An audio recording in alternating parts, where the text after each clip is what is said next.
மதிப்பிற்குரிய நடுவர் அவர்களையும் பேச்சாளர் பெருமக்களையும் வணங்கி வந்துட்டு உங்களுடைய பணி சுமைகளுக்கு இடையில் தமிழ் பணி சுவையை ரசிக்க வந்திருக்கக்கூடிய என் உயிரினும் மேலான திருவண்ணாமலை ரசிகர் பெருமக்களுக்கு பட்டிமன்ற குழுவின் சார்பாக நன்றி கலந்த வணக்கங்களை தெரிவித்துக் கொண்டு நடுவர்களே நல்லா நேரா ஜம்முன்னு நிமிர்ந்துக்காருங்க.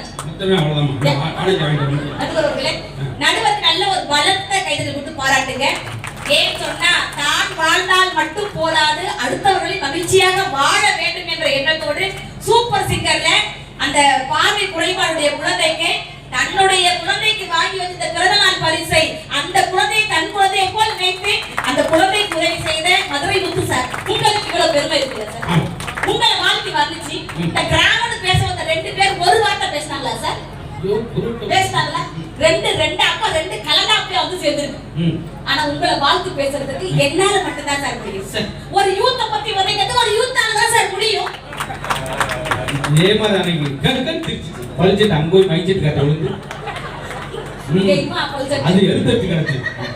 நடுவர்களே இவ்வளவு நேரம் உட்கார்ந்து நான் என்ன எழுதிட்டு இருக்கேன்? என்ன எழுதுறீங்க? அப்ப 25000 பேமெண்ட் கொடுக்கக்கூடிய ஒரு நடுவரை டீமுக்கு ஆமா எனக்கு நினைச்சு வந்திருக்கேன். நடுவர்களே உங்களை வாழ்த்தி 4 வரி கவிதை அந்த பாட்டு கொஞ்சம் கூடுதலாவே வாழ்த்துன்னு சொன்னதுனால நடுவர்களே இப்ப பார்த்து கைத்தட்டை நிறைய அப்படி சூப்பரா அப்படி அப்ளாஸ் அள்ளு போடுறதுப்பா. அல்லுமா இல்லுமான்னு பாப்போம். நீங்க நானும் பார்க்கிறதுக்கு குள்ள ரொம்ப தேவையில்லாத பாயிண்ட் மாதிரி தேவையில்லாத 2 நகைக்கு சொல்லு, ஒரு கீரையை சொல்லு, 2 தங்கங்கிற புளிச்சுக்கிறேன் போமா. அவங்க கேட்டாங்களா டேப்போட வந்துட்டாங்க அவங்க. நீங்க நானும் பார்க்கிறதுக்கு குள்ள இது ரிப்பீட் வேற டீடைல் கேஸ் உடனே எனக்கு முதல்ல இருந்து சொன்னாதான் ஞாபகம் வரும். இடையில வேற வந்துட்டீங்க. நீங்க நானும் பார்க்கிறதுக்கு குள்ள உங்களுக்கு இருக்குது நல்ல உள்ளம். போது செருப்படிச்சு கொஞ்சம் அடிச்சுட்டு ஐஸ்கிரீம் வாங்கி கொடுங்க. உங்களோட நகைச்சுவை ஒவ்வொன்னா அச்சு வெல்லம். அது திருவண்ணாமலை ரசிகர்களோட கை தட்டே சொல்லு கடுவர்களே. யார் இடத்துல வந்து யாரு சீன போடணும். கிராமம்னு பேச வந்த அந்த 2 பேரும் கிராமத்தை பத்தின சிறப்புகள் ஏதாவது ஒழுங்கா சொன்னாங்களா? எங்க நகரத்துக்குன்னு பல சிறப்புகள் இருக்கு நடுவர்களே. கிரிக்கெட்டுக்கு சேப்பாக்கம், சினிமான்னா கோடம்பாக்கம், மெடிக்கலுக்கு கீழ்பாக்கம், மலையேறி பார்த்துவா ராக் போட்டு, மலையவே தாண்டி போகணும்னா ஏர்போர்ட். தண்ணி அதிகமா வந்தா வேளச்சேரி, தண்ணியை குறைவா விட்டா அது பாண்டிச்சேரி. என்னதான் தெரியக்கூட அழகா தெரிஞ்சு வச்சிருக்கீங்க. இந்த கிராமத்துக்கு என்ன சிறப்பு இருக்கு? இன்ன வரைக்கும் ஒரு ஆம்புலன்ஸ் நின்னுச்சு, ஏன் இப்ப போயிடுச்சுன்னா தெரியல. இன்ன மாதிரி பேசி முடிச்சுனா போயிடும். என்ன திடீர்னு அழகா போயிட்டாங்கன்னா உண்மையிலே நாங்க இப்ப பட்டிமன்றத்துக்கு நிறைய செலவு எக்ஸ்ட்ரா வருது சார். ஆம்புலன்ஸ் கொண்டு வரணும், பயர் சர்வீஸ் கொண்டு வரணும். ஏன்னா திடீர்னு அனந்தரமா பேசிருக்கேன். நடுவர்களே நகரத்துல படிக்கலன்னா ஐடி கம்பெனில வேலை பார்க்கலாம், படிச்சிருந்தா ஐடி கம்பெனில வேலை பார்க்கலாம். இங்க பிழைப்பு இருக்கா? அந்த கிராமத்துல பிழைப்பு இருக்கா? பிழைப்பு இல்லாதனால நகரத்தை தேடி இவங்க நகர்ந்து வந்துட்டு இருக்காங்க. இதுல அபு சார் சொன்னார், நல்லா சாப்பிடுறது போல இருக்கு. தலவார இலை போட்டு நாங்க எல்லாம் சாப்பிடுறோம். இப்ப நான் யூத்தா இருக்கிறதுக்கு என்ன காரணம்? அவ்வளவுதான். ஒரு பட்டிமன்ற கூட்டம் வந்ததான் காரணம். நான் யூத் நினைச்சா கை தட்டுக்கிறேன். நல்லா பட்ட வச்ச தண்ணி 7 நிமிஷம் நிமில கடகடன்னு கால்ல நடுங்குது. ஊக யூத்தா ஏன் தெரியல? சித்தர்கள் சொன்ன வார்த்தையை கடைபிடிக்கிறதுல நானும் ஒரு ஆளு. ஆரோக்கியமா இருக்கணும்னா 70 வயசுல கூட என்ன மாதிரி 20 வயசு மாதிரி பொண்ணு மாதிரி ஜொலிக்கணும் அப்படின்னா காலையில் இஞ்சி கடுப்பகல் சுக்கு மாலையில் கடுக்காய் மண்டலம் முண்டால் நிறுத்தணும் பாலனாகலாம். நான்லாம் எனக்கு 26 வயசுல கூட 16 வயசு பொண்ணு மாதிரி நிக்கிறேன்னா என்ன காரணம்? நாங்கெல்லாம் வயசு பாத்தீங்களா 26 சார். உண்மையிலே சார் பையன் காலேஜ் படிச்சிட்டு இருக்கான், 26 வயசா சார். அடுத்த ஆடி மூத்தவங்க காலேஜ் ப்ரொஃபசரா இருக்கு. அடுத்த ஆடி வந்தா எனக்கு 27 சார். ஆடாம வந்தா 33. அபு சார் சொன்னாரு, நாமெல்லாம் தெய்வத்தை தெய்வமாக பார்க்கிறவங்க தான் கிராமம். நாமெல்லாம் நகரத்துல யாருமே சாமி கும்பிடலையா? இப்ப அண்ணாமலையார் கோயில் இருக்கு, கோடிக்கணக்கில் கூட்டம் குவியுது. அது நகரத்துல இருக்க கிராமத்துல இருக்க மக்களே இங்க சாட்சியா உட்கார்ந்துட்டாங்களே. இப்ப தெய்வம் இங்க இல்லையா? பக்தி இங்க இல்லையா? கிராமத்துல மூட நம்பிக்கைகள் தான் அதிகமா இருக்கும். நல்லா யோசிச்சு பாருங்க. நகரத்துல யாருக்காவது முதல்ல சாமி வந்து ஆடுறாங்களா? கோவில் திருவிழாக்கல கிராமத்துல தான் சாமி வந்து ஆடுவாங்க. ஆத்தா வந்திருக்கண்டா, புருஷங்கார முன்னாடி நின்னா டேய் வாடா டேய் போறாங்க. அதுதான் சாமி. இன்னும் சொல்ல போனா நைட்டு 12 மணிக்கு மேல குறுகுறுப்பக்காரர் வருவாரு. எங்க கருப்பு கலர்ல ஒரு ட்ரெஸ் மாட்டிட்டு வருவாரு. இந்த கிராமத்துல ஆளுங்க பூரா ஜன்னல்ல கண்ணை வச்சுட்டு பாத்துக்கிட்டே இருக்கு. நம்ம வீட்டுக்கு நல்ல நேரம் பிறக்க போதா, என்ன சொல்ல போறாருன்னு குடுகுடுப்பக்கார வீட்டு வாசல்ல வந்து நின்னா எல்லாரும் எங்களுக்கு அதெல்லாம் ஒண்ணு வேணான்னு ஒரு படி அரிசியை போட்டு தெய்வத்து மேல நம்பிக்கை வச்சிருந்தா அதுல போய் நம்பிக்கை வைப்பீங்களா? ம். ஜக்கம்மாவால் சொல்லுறங்க காரியம் ஒண்ணு நடக்குறீங்க ஐயா ஓட்ட மகனிதானாலும் கவலைப்படாதாயி தாயத்து ஒண்ணு நானும் தாரே தலையில கட்டாத கழுத்துல கட்டாத கையில கட்டாத இடுப்புல கட்டாத கால்ல கட்டாத தலையை சுத்தி நீயும் தூக்கி போட்டு வெடக்கோழி 2 பட்டு துணி 1 2000 ரூபாய் நோட்டு செல்லாது தாயி 500 ரூபாய் நோட்டு 4 கேட்கறது நான் இல்ல ஜக்கம்மா தாயி வண்டி பார்க்க அந்த குரூப் எப்படி கிடைக்கல அது கொஞ்சம் சாரி யாரையும் மனசில் வச்சுக்காங்க. கொரோனா ஒரு 2 வருஷம் வேலையெல்லாம் போச்சு. இந்த மாதிரி இந்த பிள்ளைங்க தலப்பா கட்டிக்கிட்டு ஒரு பஸ் மாடு கூப்பிட்டு தொலைபேசி வாட்டு. ஆமாம், வீட்டுக்காரர் அவர் ஒரு மூட்டை வீட்டு பின்னாடியே போய் மூட்டை கொடுக்குறது தான் நிறையா பேருக்கு கடுகடுப்பாகி அதனால அந்த ஒரிஜினல் நீ முடிச்சுட்டு இன்னைக்கு நைட்டே உனக்கு ஒரு ஊர் சுற்றி சுற்றலாம். அந்த 1 மணிக்கு நீ பாப்பா நான் பகல் பேசுகிற உள்ள மாதிரி இருக்கேன். உணவு திருவிழான்னு ஒரு அற்புதமான ஒரு பிரம்மாண்டமான ஒரு விழா நடக்குது. கிராமத்துல நடக்குதா நகரத்துல நடக்குதா? கிராமத்துல தான் எல்லாமே இருக்குதா? கிராமத்தை நோக்கி போயிருக்க வேண்டியதான நடுவர்களே. ஒரு சவுண்ட் மட்டும் போடுங்க. சரி பாரு. மறுபடியும் அது மட்டும் சவுண்ட் மட்டும். 500 ரூபாய் பேமெண்ட்ல அதிகமாகும் சார். சரி போதுமா, நானே போடுங்க. நடுவர்களே நீங்க பட்டிமன்ற ஊருப்பா குரலுக்கு ஊருப்பா நினைக்காங்க. சில நேரம் அப்படி ஒரு சில பேச்சாளங்க அமைஞ்சிருவாங்க. மனசு வச்சுக்காம நம்ம கிராமத்துல நல்லா இருக்கும். உண்மையிலே சொல்றீங்களா? கிராமத்துல என்ன பண்ணீங்க? நீங்க எல்லாம் குக் பண்ணி சாப்பிட்டீங்க. இப்ப நல்லா டைட் பண்ணிட்டீங்களோ? அன்னைக்கு குருவுல புக்கில் வந்துருச்சு. கொஞ்சம் 100 சேர்த்து எடிட்டிங். கிராமத்துல நீங்க எல்லாம் குக் பண்ணி சாப்பிடுறீங்க. நாங்க நகரத்துல என்ன பண்றோம்? வேலைக்கு போயிட்டு நாங்க குக் பண்ணி சாப்பிடுறோம். அதுக்கு காரணம் என்னன்னு? நாங்க எல்லாம் வேணும்னா குக் பண்ணி சாப்பிடுறோம். எங்களை மாதிரி ஏழை தொழிலாளிகளை பிழைக்க வேண்டும்ன்ற நல்ல எண்ணத்துக்காக நாங்க குக் பண்ணி சாப்பிடுறோம். அது மட்டுமா? மனைவி சமையலே எத்தனை நாள் தான் சாப்பிடுறது? நேரடியா திட்டுனா அவன் திட்டுவா. அதனால நான் பண்ணுவோம், மனைவி சமையல்ல இருந்து தப்பிக்கணும்னா வேற வழியே இல்லைன்னு ஆன்லைன்ல சாப்பாடை நாங்க குக் பண்ணி சாப்பிட்டு இருக்கோம். இதுல என்ன உங்களுக்கு வருத்தம் நான் கேக்குறேன். நீங்க அப்படியே இருக்கீங்க கிராமத்துல ஃப்ரெண்டை தேடி முருகசனை தேடி போய்க்காங்க சார். மார்ச் 3ஆம் தேதி போய் காலிமல் அமைக்கிறீங்க. முருகேசவர்கள் அவங்க சம்சாரம் இருக்கு. சரி, என் நண்பர் முருகேச வீடு தானே? ஆமாங்க. அவர் இல்லையா? நேற்று காலையில செத்து போயிட்டாரு. என்னமா அசால்ட்டா சொல்றீங்க? முருகேச ஃப்ரெண்டை பார்க்க வந்தேம்மா. எப்படிமா இருந்தாரு? முருங்கக்காய் குழம்பு வைக்கணும், முருங்கக்காய் குழம்பு மரத்தில் இருந்தாங்க, கிளவு ஒடிச்சு செத்து போயிட்டாரு. ஐயோ, அப்படி என்ன செஞ்சீங்க? அப்பதான் வெண்டிகை குழம்பு தான் வச்சோம். ஒரு ஜோக்கு நாங்க விளக்க வர கொடுக்க வைக்கிறோம். சரிட்டு அடுத்து வாரீங்களா? என்ன என்ன திரும்ப மாதிரி பேசிக்கிட்டு அப்படிதான் ஒண்ணு புரியும், ஒண்ணு லேட்டா புரியும். உண்மையிலே மேடம் சொல்லுங்க சார். 3 வேளையும் சாப்பிடாம சில நேரம் 4 வேளையும் சாப்பிடாம குளவட்டோடு உட்காந்துட்டான். உட்காந்துட்டான். அந்த அம்மா பரிமாறணும்னு ஒத்த வார்த்தை சொல்லுங்க சார். ஒரே ஒரு வார்த்தை சொல்லுவோம். இவனுக்கு பசி ஊரா ரிவர்ஸ்க்கு இல்லை, 4 நிமிஷம் முன்னாடி வந்து ஓடிப்பேன். சாப்பிட போற நேரம் முதவா எடுத்து வைப்பேன். மனைவி சொன்ன சாப்பிடுங்க, உங்கள்கிட்ட ஒண்ணு கேட்கணும். இந்த 3 வரையும் திருப்பிங்க தெரிஞ்சிருந்தேன். இது நான் வாட்ஸ்அப்லேயே அனுப்பிச்சு விட்டு பேசாம நான் திருச்சியோட திரும்பி இருக்கேன். எவ்வளோ ஒரு மனுஷன் அடி வந்துன்னு சொல்லியிருக்காங்க. நடுவர்களே, கிழிச்ச ட்ரெஸ்ஸை தைச்சு போட்டா அது கிராமம். வாங்கின புது ட்ரெஸ்ஸை ஏன் கிழிச்சு போட்டா அதுதான் எங்க நகரம். நான் ஒத்துக்கிறேன். நாங்க ஏன் தெரியுமா புதுசா வாங்குற ட்ரெஸ்ஸையே கிழிச்சு கொண்டு தெரியுறோம்? ஏழை பணக்காரன் என்ற வேறுபாடு இல்லாமல் எல்லாரும் ஒற்றுமை நிறுவினதுக்காக தான் நாங்க புதுசா வாங்குற ட்ரெஸ்ஸையே கிழிச்சு கொண்டு தலையிறோம். அதெல்லாம் தெரியாம இந்த கூறுகட்ட குப்பர் 2 பேர் வந்து இங்க வந்து பேசுறாங்க. உண்மையிலே அன்னைக்கு ஒரு பட்டியாலா போட்டு ஒரு புள்ள பஸ் ஸ்டாண்ட்ல நின்னுச்சு சார். பாத்தீங்களா? மழை பட்டியாலா போட்டு திடீர் பஸ் வந்துச்சுன்னா குடுகுடுக்கு உள்ளந்து ஓடிட்டாங்க 15 பேர். Sorry sir. என்ன உணர்ச்சி விஷயப்பட்டு நாமெல்லாம் கிராமத்துல சண்டையே போட மாட்டோம், ஒற்றுமையா இருப்பாங்க சொல்லுங்கல்ல. நடுவர்கள் இந்த கிராமத்துல சண்டை வந்தா, அது குறிப்பா கணவன் மனைவிக்குள்ள சண்டை வந்தா அடக்கமா முதல்ல வீட்டுக்குள்ள சண்டை போடுவாங்களா? வாய்ப்பே இல்லை. இதே நகரத்துல சண்டை வந்தா பண்ணுவோம். நான் என் வீட்டுக்கார தூக்கி போட்டு விரிச்சா கூட ரத்தமும் வராம சத்தமும் வராம அடிப்பேன். பிரச்சனை வெளியில தெரியவே தெரியாது. அப்பார்ட்மெண்ட்ல வாழ்ந்தா கூட தெரியாது. அந்த டிப்ஸ் போட்டு விடுங்க. அந்த ஒரு ஆர்வமா கேட்டுட்டு நடுவர்களே, இதே கிராமத்துல மனைவிய ஒரே ஒரு அடி அடிக்கிறதுக்கு கைய ஓங்கினா போதும், நடு தெருவுல வந்து மாமா மச்சான் அக்கா தங்கச்சி அத்தனை பேர்த்தையும் எக்கா இந்த ஆரம் பாத்தியாக்கா வச்சு 1 மணி நேரம் ஒப்பார வச்சு ஊரை கூட்டுறது கிராமத்து வாழ்க்கையா இருக்கலாம். கணவன் மனைவி மனைவி சண்டைய கூட 4 செவுத்துக்குள்ள நாங்க அடக்கி வச்சுக்கிறோம்னா அது நகரத்து வாழ்க்கையா இல்லையா நடுவர்களே? ஒரே ஒரு விஷயத்தை கேக்குறேன். அபுசார் நாங்கெல்லாம் அப்படி சாப்பிட்டோம் இப்படி சாப்பிட்டோன்னு உண்மையிலேயே கவிஞர் கண்ணதாசன் அவர்கள் எழுதிய அர்த்தமுள்ள இந்து மதத்துல வெளிநாட்டுக்காரங்க ஸ்கூல்ல சாப்பிடுறான் நடுவர்கள் சொன்னாங்க. தமிழர்கள் ஏன் தெரியுமா எல்லா சாப்பாடையும் நம்ம கையில பிசைஞ்சு சாப்பிடுறோம்? நாம சாப்பிடும்போது கையில இருக்கக்கூடிய பாக்டீரியாக்கள் எல்லாமே உணவுல சேர்ந்து செரிமான சக்தியை அதிகரிக்குங்கிற ஒரு காரணத்தை தான் தமிழர் பண்பாடோட கையில சாப்பிட்டு இருக்கோம். ஆனா இப்ப நகரத்துக்கு ஸ்கூல்ல சாப்பிடுறோமா? நீங்க எல்லாம் நகரத்துக்கு தான் வந்திருக்கீங்க. சும்மா குறை சொல்லணுங்கிறதுக்காக சொல்லவே கூடாது. நீங்க எல்லாம் தளவான இலை போட்டு சாப்பிட்டீங்க.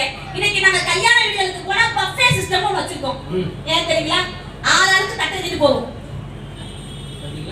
சாப்பாடை தேடி போவோம். அது உன்னிப்பா காமிச்சிங்களா மேடம்? தட்டு கனமா இருக்கும். ஏன்னா ரொம்ப நேரம் அப்பதான் வச்சுட்டு போவேன்.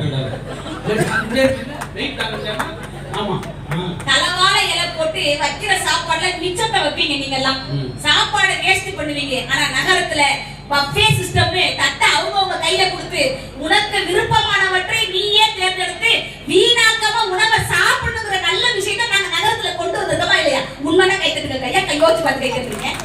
நாங்க சாப்பாடை வேஸ்ட் பண்றோமா? நடுவர்களே, எல்லா விஷயமும் நல்லா இருக்குன்னு சொல்லாதீங்க. கரூர்ல திருப்பராய் துறையில பள்ளியில இன்ன வரைக்கும் பண்ணை பால் தான் அந்த குழந்தைகளுக்கு கொடுக்குறாங்க. நவதானியங்களை கொண்ட சாப்பாடுகள் தான் அந்த பள்ளியில அவர்களுக்கு உணவாவே விடுதியில் தங்கக்கூடிய மாணவர்களுக்கு கொடுக்குறாங்கன்னா இன்னமும் நகரத்துல சிறுதானிய உணவுகளை நாங்களும் காப்பாற்றிக்கிட்டு தான் இருக்கோம். நாங்க நகரத்துல மட்டுமே நாங்க சாப்பிடுறது கிடையாது, கிராமத்தை மட்டும் தான் அத்தனையும் நாங்கெல்லாம் வச்சிருக்கோம். தயவுசெய்து சொல்லாதீங்க. ஏன் தெரியுமா? நமக்கெல்லாம் மத்தியில் நின்று 3 வேளை வயிறார சாப்பிடாமல் கூட பட்டினியாக கிடந்து போராடக்கூடிய விவசாயிகள் செய்யக்கூடிய அந்த சிறுதானியங்களை கூட நகரத்தில் இருக்கக்கூடிய உழவர் சந்தைக்கு கொண்டு வந்தால்தான் உங்களுக்கு வாழ்க்கை இருக்குங்கிறத தயவு செய்து மறந்துட்டு பேசாதீங்க. கடவுள் நமக்கெல்லாம் வெறும் உடலை மட்டும்தான் படைத்தார். ஆனால் மானத்தை மறைக்க வறுமையில் வாடினாலும் உடலை அணியக்கூடிய நெசவாளிகள் ஏழைகளாக இருந்தாலும் கூட காஞ்சிபுரத்தில் கொண்டு வந்து இந்த பட்டை கொண்டு அங்கு சேர்த்தால்தான் நகரத்தில் அங்க எல்லாரும் விற்பனை ஆகிற காரணத்தினால்தான் கிராமத்தில் இருக்கக்கூடிய ஏழை விவசாயிகளும் நெசவாளர்களும் சிறப்பாக வாழ்கிறார்கள். நகரம் இல்லாம கிராமம் ஒருபோதும் இருக்கவே முடியாது. அத முதல்ல புரிஞ்சுக்கோங்க. கிராமத்தில் நகரத்துல ஒரு கல்யாணம் நடந்துச்சுங்க. நகரத்துல பத்திரிகை கொடுத்துருக்கான், 600 பத்திரிகை கொடுத்துருக்கான். கிராமத்துல 600 பத்திரிகை கொடுத்துருக்கான். இங்க கிராமத்துல 600 பத்திரிகை நகரத்துல கொடுத்திருந்தா 600 பேர் கரெக்டா வரும். 580 கிஃப்ட் பிரச்சனை இல்லை. இங்க 600 பத்திரிகை கொடுத்துருப்பாங்க, கிராமத்துல 2300 பேர் வந்துருப்பாங்க. எத்தனை கிஃப்ட் வந்துருக்கீங்க? 3 கிஃப்ட். போகும்போது என்னென்ன விஷயம் தெரியுமா? இங்க என்னென்ன விஷயம்? இங்க என்ன தெரியுமா? 75 கரண்டி காணாமல் போயிருக்கோம், 33 கிளாஸ் காணாமல் போயிருக்கோம். பாத்தீங்களா? அதான் வித்தியாசம். இப்ப கிராமத்துக்கும் நகரத்துக்கும் என்ன வித்தியாசம்னா, இப்போ உங்க வீட்டுல கிராமங்கள்ல எல்லாம் அந்த மின்சார விளக்குகள் கம்மியா இருக்கும் இல்லையா? எல்லாமே மண்ணெண்ண விளக்குல குடும்பம் நடத்துறாங்க. எங்க கிராமம் எல்லாம் பிரகாசமா இருக்குன்னு சொல்றாங்க. இப்ப நாங்க நகரத்துல தான் வாழ்றேன். எங்க வீட்டுல எல்லாம் 10 ரூபாய் கூட கரண்ட் பில் கட்டுறது இல்ல சார். கொஞ்சம் ஓட்டு எழுதுறியா? மகத்துவ தெரியுது. அன்னைக்கு என்ன ரொம்ப மோசம். நீங்க இன்டர்நெட் கனெக்ட் பண்ண மாட்டாங்க. 3 நாள் வைஃபை வரல. அதுல போய் அடிச்சிருக்கு சார். புது ஜோக் அப்படிதான் இருக்கும். கொஞ்சம் அதை ரெகுலர் பண்ணணும். எங்க வீட்டுல கரண்ட் பில் கட்டாததுக்கு காரணம் நீங்களே டவுன்ல தான் இருக்கீங்க. நான் சீக்கிரம் நான் சொல்லி கொடுத்துட்டு போறேன் சார். இந்த கிராமத்துல மட்டும் தான் நீங்க வாழ முடியுமா? நகரத்துல நாள 10 ரூபாய் கட்டறது இல்ல சார். என்ன அந்த விஷயத்தை சொல்லுங்களேன். அட போமுட்டு போயிடலாம். ஏன் தெரியுமா கட்டறது? எங்க வீட்டுல ஒரு சின்ன விஷயம் நடக்குது சார். சாயங்காலம் 6 மணி ஆச்சு வச்சுக்கோங்களேன். என் வீட்டுக்காரரை நான் பார்த்து என்ன இவ்வளவு அமைதியா கேக்குறீங்க? நாங்க நாளைக்கு 1 ரூபாய் கட்டாம போறோம். மட்டும் பாருங்க நாங்க எத்தனை கொஞ்சம் போறோம் பாருங்க. கொஞ்சம் பார்த்து போடுங்க. இருட்டுல ஓடி சாக்கெட் நல்லா சொன்னா திருச்சிக்காரி பேச்ச கட்டு இங்க வர வச்சு கிடைக்காம. உண்மையிலே சார் எங்க வீட்டுல சாயங்காலம் 6 மணி ஆச்சு வச்சுக்கோங்களேன். நல்லாவே சொல்லுங்க. நான் ஏபிகார வந்துட்டாரு. சீக்கிரட்டான விஷயம் பண்ணுங்க. 6 மணி ஆச்சுன்னா என் வீட்டுக்காரரு இதுல தெரியுதா? ஆம்பளைனா சிகரெட், பொம்பளைனா சீக்கிரட். இவன் இதோட கட்டுன்றாங்க. வாட்ஸ்அப் கூட போட்டுடுமா? பேச தரமா இருந்துச்சா? நல்லா கூட்டம் வந்த பேச்சால பூரா mind voice Mahesh. Mind voice Mahesh. சாயங்காலம் 6 மணி ஆன உடனே என் வீட்டுக்காரர் என்ன பார்த்து சொல்வாரு. மணி 11 மணி ஆக போகுது. என்னடா உள்ளம்னு பாரு. தங்கோ என்ன சொல்லுவாரு? வச்சினா ஓ ஒரு நாள் பார்க்குறேன் அரங்கிற்கு கோயில கூட்டு வந்து பட்டிமன்றம் நடத்தி இந்த கலாச்சார தட்டி விடாங்க இதான காப்பீடு உழுகிறாங்க என்னடா பெரிய செட்டப் காரங்களா இருப்பாங்க. அம்மா என்னம்மா 7:30 மணி ஆகுது 7:30 ஆகுதுமா வீட்டுக்காரர் என்ன வாடகை வாங்கிட்டு பேசாம வீட்டுக்காரரு ஹவுஸ் ஓனர் இல்ல சார், என்னோட ஓனர், எனக்கே ஓனர். என்னடா வீட்டுக்காரர் நான் வாடகை வாங்கிட்டு பேசாம போறேன். அவ்வளவுதான் மதிப்பு. என்ன சிரிக்கிறேன் நகைச்சியா பேசிட்டேனா? செல்லம் தங்கம் புஜிதா இது பாண்டியில மறந்துட்டீங்களா? என்ன ஆச்சு? நடு வீட்ல வந்து ஒரு கதை சொல்வாரு. ஓ சரியா மணியண்டா. நீ யார் கேட்கல அந்த பேச்சு எழுதுகளே அர்த்தம் நம்பிக்கிட்டு நம்மளே சரி நான் சிரிக்கல சார், நான் எப்பவுமே சிரிச்ச முகமா தான் சார் இருப்பேன். அதுவும் தப்பா சார்? பல்லோட அமைப்பு செல்லம் தங்கம் புஜிமா 8 மணிக்கு என்ன தெரியுமா சொல்லுவாரு? என் பக்கத்துல வந்து உட்கார்ந்ததுக்கு அப்புறம் என்ன சொல்லுவாரு? என்னை பார்த்து ஒரு வார்த்தை தான் பாடுவார். உன் விழி திறந்திருந்தால் விடியலே தேவையில்லை. நான் விடிய விடிய முடிச்சிருப்பேன். எங்க வீட்டுல 1000 வாட்ஸ் பல்பு மாதிரி பிரகாசமா இருக்குங்க. இனிமேல் உங்க வீட்டுல போய் எல்லாரும் கரண்ட் பில் கட்டக்கூடாதுன்னா உங்க மனைவிய 6 மணிக்கு மேல கண்ணை திறந்து கொஞ்சம் பாருமா அப்படின்னு சொல்லுங்க. உங்க வீடே பிரகாசமா இருக்கு, கரண்ட் பில் கட்ட வேண்டிய அவசியமே கிடையாது சார். இனிமேல் இந்த மாதிரி டிப்ஸ் நீங்க நம்பாதீங்க. இதே மாதிரி ஒரு டிப்ஸ் கொடுத்தேன் சார். யோ என்ன 9 மணிக்கு லைட் எரிஞ்சிட்டு வீட்ல கரண்ட் பில் என்ன ஒரு 400 500 திரும்பியா? 9 மணிக்கு லைட் ஆஃப் பண்ணியா? அவன் ரெகுலர் ஆஃப் பண்ணி நான் 200 ரூபாய் மிச்சப்படுத்துறான். ரெகுலர் ஆஃப் பண்ணி 200 ரூபாய் மிச்சப்படுத்துறான். ஆனா 3 பிள்ளையாரி ஸ்கூல் ஃபீஸ் 1.5 லட்சம் நினைக்கிறேன். அதுக்கு அவன் 200 கூட பேசாம போயிருக்கான். இது நான் ஒரு டிப்ஸ்ல ஒரு நன்மை இருக்கும், ஒரு பிரச்சனை இருக்கும். கிராமத்துல நாம மனிதநேயத்தோட வாழ்றோம். இதே நகரத்துல அபார்ட்மெண்ட்ல மேல இருக்கிறவங்களுக்கு கீழ இருக்கிற வீடு தெரியல, கீழ இருக்கிற பக்கத்து வீட்டுக்காரங்க தெரியல, அக்கம் பக்கத்துல யாருமே தெரியாம வாழ்ந்துட்டு இருக்காங்கன்னு சொல்றீங்களே. ஒரு கிராமத்துல ஒரு பெரிய கறி நடக்குதுன்னு வச்சுக்கோங்களேன். இந்த கிராமத்து பெண்கள் எல்லாம் சும்மா மாவுல இடத்துல அடிச்சுக்கிட்டு அழுவாங்க நடுவர்களே. குறிப்பா அந்த ஆண்கள் பாருங்க, கிராமத்துல ஏதாவது ஒரு பெரிய கறி வந்துச்சுன்னா தோல்ல ஒரு துண்டை போட்டு நேரா போவாங்க. மச்சான் சத்தமே வராம அழுவாங்க. ஆண்கள் வாயில துண்டை வச்சுட்டு அழுவதுக்கு காரணம் என்ன தெரியுமா? அந்த அட்டன் பண்றவர் வாயில துண்டை வச்சுட்டு அழுவார், துக்கத்து வீட்டுக்காரர் வாயில துண்டை வச்சுட்டு அழுவார். ஏன் தெரியுங்களா? துக்கமா அன்பு பாசம் நினைச்சிருக்கீங்களா? ஏன் தெரியுமா? அந்த கிராமத்துல ஆண்கள் பூரா தோல்ல துண்டை வச்சுட்டு அழுகுறாங்க. இவ அடிச்ச சரக்கு வாடை அவனுக்கு தெரியக்கூடாது, அவ அடிச்ச சரக்கு வாடை இவனுக்கு தெரியக்கூடாது. இதே நாங்கெல்லாம் நகரத்துல அபார்ட்மெண்ட்ல வாழ்ந்தாலும் கூட நடுவர்களே, ஒருத்தர் இறந்துட்டாங்கன்னா முகம் தெரியாத நபராக இருந்தாலும் கூட அவர்களுக்கு போய் ஒரு மாலையை போட்டு வந்துதான் துக்கத்தை அனுசரிப்போம்னா, ஜாதி மத பேதம் இல்லாமல் ஒற்றுமையாக இருக்கக்கூடிய நகரத்து வாழ்க்கை பெருசா, ஒரே ஜாதிக்கு மதமும் நாங்கள் ஒற்றுமையா இருக்குன்னு சொல்றீங்களா அது பெருசா? தயவு செய்து யோசிச்சு பாருங்க. ஒரே ஒரு விஷயத்தை மட்டும் நிறைவா சொல்லி நான் முடிக்கிறேன். ஏன் தெரியுங்களா? இதே புதுக்கோட்டை கிராமத்துல மனிதர்கள் குடிக்கக்கூடிய அந்த தொட்டியில, தண்ணி தொட்டியில போய் மலர் கழிவுகளை அள்ளி கொண்டு போய் இது மாதிரி கீழ்த்தரமான செயல்களை செய்வதுதான் இந்த ஜாதி மத பேதம் பார்க்கக்கூடிய கிராமத்து வாழ்க்கையாக இருக்கின்றது. ஆனா நகரத்துல அப்படி கிடையாதுங்க. நாம் இறந்த பிறகும் கூட இந்த உலகை ரசிக்க வேண்டுமா? நாம் இறந்த பிறகும் கூட இந்த உலகை ரசிக்க வேண்டுமா? கடவுள் உனக்கு மீண்டும் ஒரு வாய்ப்பை தந்திருக்கிறார். நீ இறப்பதற்கு முன்பாகவே உன் கண்களை அடுத்தவர்களுக்கு தானம் செய்து வை. நீ இறந்த பிறகும் கூட இந்த உலகை ரசிக்கலாம்னு சொல்லி போலியோவை கூட போலி என்று விரட்டிய, கண்தானம் செய்யக்கூடிய, உடலுறுப்பு தானம் செய்யக்கூடிய போலியோவை விரட்டி எடுத்த பெருமை ரோட்டரி கிளப்புக்கே சாரும் என்கின்ற காரணத்தினால் இப்படி போன்ற சமூக அமைப்புகள் கிராமத்தை காட்டிலும் நகரத்தில் இருக்கின்ற காரணத்தினால் வேற்றுமையில் கூட ஒற்றுமையாக வாழ்வது கிராமத்தை காட்டிலும் நகரமான ஆரோக்கியமான வாழ்க்கைக்கே நீங்கள் தீர்ப்பினை வழங்க வேண்டும் என கேட்டுக்கொண்டு விடைபெறுகிறேன். நன்றி, வணக்கம்.